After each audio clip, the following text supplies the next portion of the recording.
Bueno, en Radio Quilmes hemos invitado a Fabiana Pérez Valdés, que es la secretaria general de SUTEBA Quilmes. Es una docente que hay elecciones en SUTEBA. Yo me parece bárbaro cuando hay varias listas en un sindicato y a veces, bueno, a veces hay una sola, se ponen de acuerdo. Va a haber creo que 3 listas, ¿no, Fabiana? Y vos vas por la reelección. Sí. A pesar del cansancio. Sí. ¿No? Sí, sí. ¿Hace 4 años ya pasaron? 4 años pasaron. 4 años. 2022. Bueno, ahora se vienen las elecciones, ¿qué día? El 13 de mayo, ¿no? 13 de mayo. A nivel provincial. A nivel provincial y a nivel distrital. Cada distrito renueva su conducción distrital, y a nivel provincial también, que además hay una renovación importante en términos de que no va a encabezar después de varios periodos Roby Baradel, va a encabezar María Laura Torres. Baradel no va a continuar como secretario. Como secretario general, no. Son 3 compañeras: María Laura Torre, que era una de las adjuntas, Silvia Almazán, que era la otra adjunta, y Mariana Cataño pasa a ser adjunta. María Laura general. La verdad que una impronta de una mirada femenina y feminista me parece muy importante en términos de pensar algunas cuestiones de la educación. Aparte, la docente, ¿qué porcentaje de mujeres y mayores de hombres hay? A pesar de que estos últimos años aumentó el porcentaje de varones, más que nada en el nivel secundario. Primario sigue habiendo muy poquitos, inicial hay excepciones. El 80% siguen siendo, seguimos siendo mujeres. Cuando yo estaba en la primaria eran todas mujeres y cada tanto aparecía un varón y era raro, ¿no? Bueno, hoy creo que ya no tanto. No, ahora no tanto, pero bueno, la verdad que seguimos teniendo ahí como una mirada, ¿no? Que tiene que necesariamente estar en términos de pensar el puesto de trabajo que tenemos las mujeres. Se confirma que hay 3 listas. Hay 3 listas, nosotros encabezamos la del Frente de Unidad Docente de Quilmes, es el FUD, la agrupación Celeste, que es la agrupación a la que pertenezco, la agrupación Granate. Sí, nombremos todos los colores porque después se enojan algunos. La agrupación Granate, que es la que en general encabezaba el compañero Walter Ormazábal en su momento. La agrupación Violeta, que es la responsable es la rusa Laura Leonardi. Que nada tiene que ver con el Milei, ¿no? No, esto es mucho, los colores los hemos definido mucho antes de que apareciera Milei. Y la agrupación Naranja, que el referente en educación es Leonardo Casasa. A ver, ¿y qué significa conducir un gremio? ¿Cuál es el rol, cuál es la importancia de conducir un gremio, en este caso docente? Y más en este momento. Y la verdad que es un desafío muy grande y lleva una responsabilidad muy grande, ¿no? Tomarlo seriamente, porque entendemos que nosotros nos delegaron la representación, los compañeros y compañeras del distrito, en términos de representación de trabajadores y de trabajadoras. Ahora, nosotros, como siempre lo digo, no trabajamos en un puesto mecánico o con objetos, sino que trabajamos justamente en educación, en formar, ¿no? Lo que van a ser las próximas generaciones que van a conducir los destinos de nuestra patria. Entonces, la responsabilidad de trabajar con otros y otras me parece que tiene un plus esto, desde el lugar de la enseñanza, desde el lugar del acompañamiento, desde el lugar de cómo está atravesada hoy la sociedad y lo que se nos pide a los trabajadores y las trabajadoras de la educación en términos, ¿no? de responsabilidad, sobre todo de acompañamiento, de contención, de formación. Siempre digo, la escuela puede estar en crisis, hay muchas cuestiones que nosotros entendemos que se tienen que modificar, pero es el escenario, el lugar por naturaleza de representación del Estado que todos los días tiene las puertas abiertas. Sea para recibir situaciones afectuosas o de acompañamiento, como para recibir los enojos, ¿no? Porque la verdad que los docentes siempre estamos. No es un lugar del que nos podamos correr. Uno no deja de ser docente aun cuando no está trabajando de docente. Entonces, la verdad que eso hoy implica una responsabilidad muy grande de pensar muchas cuestiones. En algunos momentos vos me planteabas el tema de los comedores, ¿no? Sí. De las crisis económicas, cómo impacta en la escuela, la verdad que impacta fuertemente en la escuela, porque nosotros, siempre lo decimos, la verdad que en términos de discusión salarial, y estamos lejos todos los trabajadores de lo que deberíamos ganar, digo, nadie acá habla de exitismo ni de tener la situación salarial resuelta, pero a la vez tenemos que acompañar situaciones de las familias que fueron perdiendo el trabajo o de los esposos de nuestras propias compañeras que se quedaron sin trabajo, cómo se va resolviendo eso, cómo se entrelazan los lazos y además cómo seguimos enseñando, porque los pibes van a la escuela y tienen que aprender. Entonces estamos en una situación donde la escuela, es válido decir que la escuela sola no puede. Aparte es el primer receptor, la primera esponja, ¿no? Que absorbe los problemas de la comunidad, de los chicos, de la familia. Absolutamente. Y bueno, y como dijiste vos sola, no, el tema es de qué manera, cuál sería la solución. Y la solución es primero que el Estado se haga cargo, ¿no? De muchas de las situaciones que tenemos que resolver. Sí. Un punto que el Estado se haga cargo es a través de la política pública. Sí. Digo, hay políticas públicas que donde se recortan, se recurre a la escuela. Claro. Si no hay trabajo y se incrementan los estudiantes que necesitan del servicio alimentario escolar. Cuando nosotros decimos, cuando hay campañas de vacunación o demás, siempre es la escuela la primera receptora también para facilitarla, que esta vez estamos muy preocupados porque además no hay vacunas. No hay vacunas. Hay situaciones de salud mental.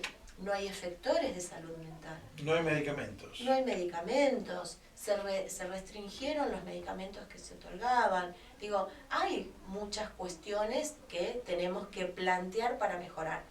Y también reconocer que donde se establecieron las redes y donde se sigue dando un acompañamiento más integral, todos seguimos poniendo la mejor de las voluntades para que eso suceda. Hablaste de salario, que obviamente no gana lo que corresponde. El otro día estuvo Débora Procaccini, que es candidata a secretaria de la lista azul y blanca, sí, que también es UTEBA, que se presenta el 13 de mayo, y ella planteaba este tema, que hay una coincidencia en lo político, ¿no? Con ustedes, con la lista de ustedes, pero que hay algunas diferencias en cuanto a lo que tiene que ver con la exigencia o el pedido al gobierno provincial, reconociendo el problema nacional de que Milei no le otorga a las provincias lo que corresponde. ¿Cómo lo ves a eso? ¿Cuál sería la respuesta a ese? ¿Ustedes consideran que a Kicillof no le reclaman o le reclaman todo lo que corresponde? No, a Kicillof lo reclamamos y lo hacemos además responsable de demandar a la nación lo que le corresponde a la provincia de Buenos Aires. Yo siempre digo, la deuda no la tiene Milei con Kicillof, la tiene con todos nosotros que somos los bonaerenses. Claro. Ahora, la movida que se hizo el lunes, que fue una movida simultánea en toda la provincia, de presentaciones en la ANSES para reclamar los 2,2 billones de pesos que debe ANSES al IPS. Digo, fueron de la mano luego de la acción provincial, que saludamos que el gobernador hiciera la presentación en la Corte Suprema, que ahora tiene un plazo, la ANSES, hasta el 10 de junio, sí, o hasta junio, de resolver cómo va a saldar esa deuda, digo. Ahora, nosotros seguimos manteniendo paritarias. Hemos sido de las pocas provincias y de los pocos sindicatos, junto con la representación estatal de la 10430, que periódicamente da discusiones paritarias. Entonces digo, hay cuestiones que en todo caso deberíamos discutir, la metodología. Yo la escuché a Débora, bueno, una compañera entrañable, nos conocemos hace muchísimos años, hemos compartido la militancia del sindicato. Ahora, metodológicamente también digo, bueno, a veces los planteos, después hay que acompañarlos en las acciones. Si planteamos una movilización participar, o las asambleas donde se discute, digo, hay cuestiones donde nosotros hemos sido siempre, aún estando 34 años en oposición al SUTEBA Quilmes, hemos sido muy respetuosos de esas orgánicas, ¿no? Bueno, debate donde hay que darlo. Los perdíamos, los ganábamos, los empatábamos, pero creemos que es así.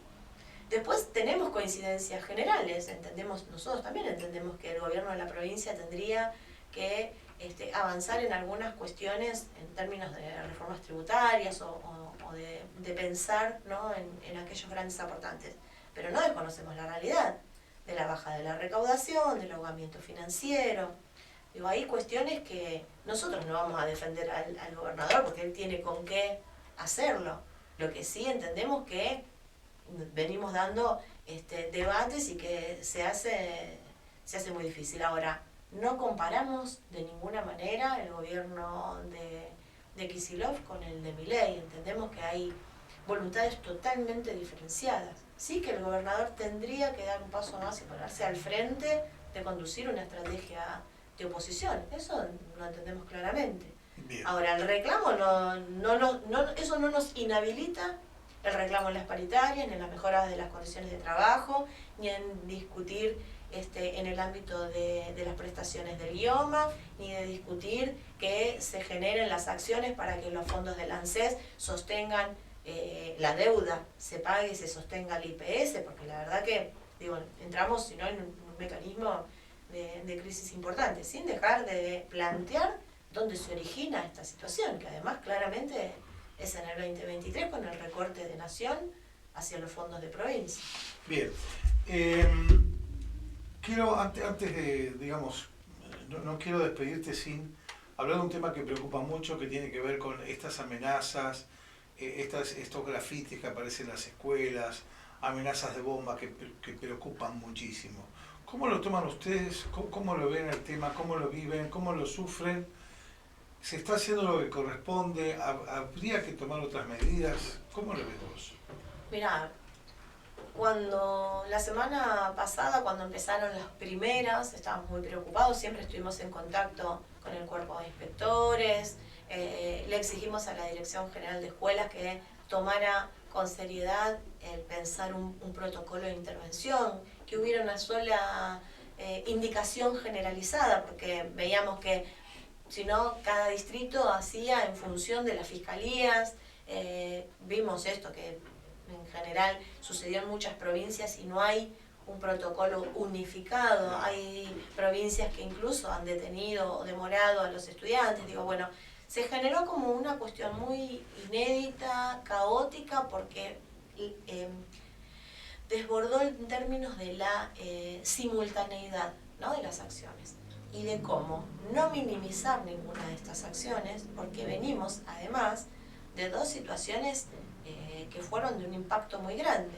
Una, la de la provincia de Santa Fe, sí, y otra fue la semana anterior a que aparecieran las amenazas, la matanza que hubo en una escuela de Turquía, ¿no? Sí. Como una cuestión muy focalizada.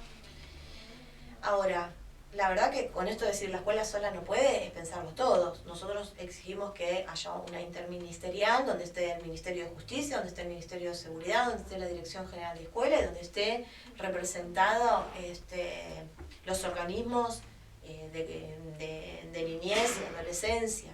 En el distrito exactamente lo mismo, plantear una mirada integral, porque yo entiendo que no se puede minimizar porque la amenaza es concreta sobre la vida de otros y de otras, pero también ser cuidadosos en términos de la normativa y la defensa de los derechos que tienen nuestras niñas, niños. Y se empezaron a ver charlas, reuniones. La primera acción fue una jornada de reflexión el mismo viernes. Sí. Se hicieron las denuncias, el protocolo indica la denuncia penal, es decir, la Fiscalía toma la denuncia y es quien tendría que dar indicaciones luego de cómo proceder. En algunas instituciones se supo quiénes fueron y se trabajó en dos planos. Con las familias, sí, porque son responsables de sus hijos, y con los estudiantes, y además está interviniendo niñez. Ahora, para nosotros, ¿cuál es la pregunta más importante ahí? ¿Qué es lo que está pasando con nuestros adolescentes? Que fue el primer impacto donde hubo. Muchas de estas redes que operan detrás de esos desafíos, sabemos que son personas adultas, que tienen otras intenciones, que los llevan a caminos de la autolesión o incluso de quitarse la vida. Que algo que hemos hablado mucho que tiene que ver con las redes, el manejo de las redes, los juegos, la mala utilización de las mismas, ¿no? Bueno, ahí la familia también es fundamental. Lo que pasa es que las familias Digo, también tenemos que entender, quiero aclarar una cosa, no estoy justificando nada, No, sino no, estoy no, es una tratando de realidad. pensar integralmente y de Claro. argumentar algunas cuestiones, ¿no? Las configuraciones familiares de la idea que nosotros teníamos de familias también se modificaron.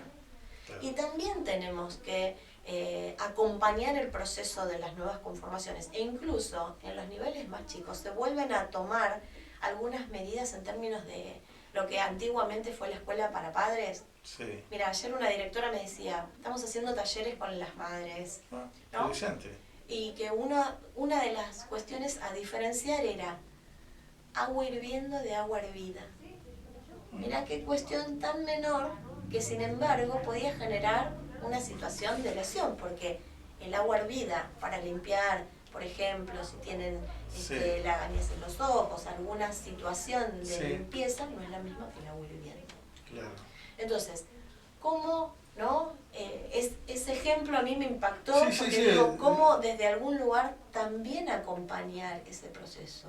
Yo entiendo, estamos muy sobrecargados de muchas situaciones, porque en el medio de todo esto además seguimos enseñando. Entonces, necesariamente los otros efectores, tiene que estar salud, tiene que estar niñez, tiene que haber política pública, tiene que haber acompañamiento, tiene que haber mayores espacios de contención de la salud mental, tenemos que tener espacios de reflexión con nuestros estudiantes, con los trabajadores y trabajadoras, porque quien atraviesa una situación traumática en la escuela también necesita de la contención del otro. Claro. Nosotros Bueno, no hemos tenido ¿alguna situaciones medida de armas. concreta en general en la provincia? En la provincia fue el protocolo y a raíz de ahí el protocolo está basado en lo que es la guía de intervención en situaciones de conflicto. Hay cuestiones que hay que mejorar, que hay que volver a pensar, da indicaciones con respecto a si la situación está dentro del aula, cómo manejarse. Por supuesto, nosotros acompañamos el temor de los trabajadores y las trabajadoras. Nadie en ningún momento además se pide ni que se manipule un arma, ni mucho menos, pero no hemos llegado a esas situaciones tampoco.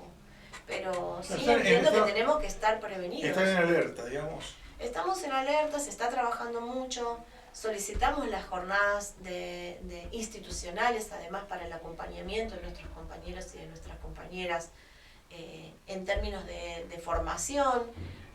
Hubo ahora indicaciones de trabajo concreto con los estudiantes, porque la otra pregunta de qué les está pasando y que nos está faltando muchas veces es preguntarle a nuestros estudiantes cómo están, cómo están, qué les pasa. ¿Qué pasa con la escuela? ¿No? Creo que fue un llamado de atención y además, muy importante. con muchas situaciones específicas, particulares en cada casa, ¿no? en cada hogar. No todos los chicos tienen los mismos problemas, hay algunos que tienen mayores, algunos a lo mejor no tienen un ámbito donde contarlo, donde hablarlo, no todos van a hacer terapia. Bueno, es tema muy... Muchas horas solos también, ¿no? Y eso se reemplaza por alguien que está del otro lado en la red. Ahora, nosotros entendemos que el Estado tiene las herramientas para saber de dónde salen, porque, ciberdelitos tiene las herramientas para saber esto cómo es. Necesitamos esos espacios de acompañamiento, de contención y de reflexión. Creo que hay que escuchar a los estudiantes. Tenemos que garantizar la seguridad para los trabajadores y para quienes concurren a los establecimientos. No se debe minimizar ninguna de estas acciones. Y el acompañamiento me parece que tiene que ser integral. Las familias, la escuela y el resto de las instituciones del Estado. Muy bien, gracias por esta charla.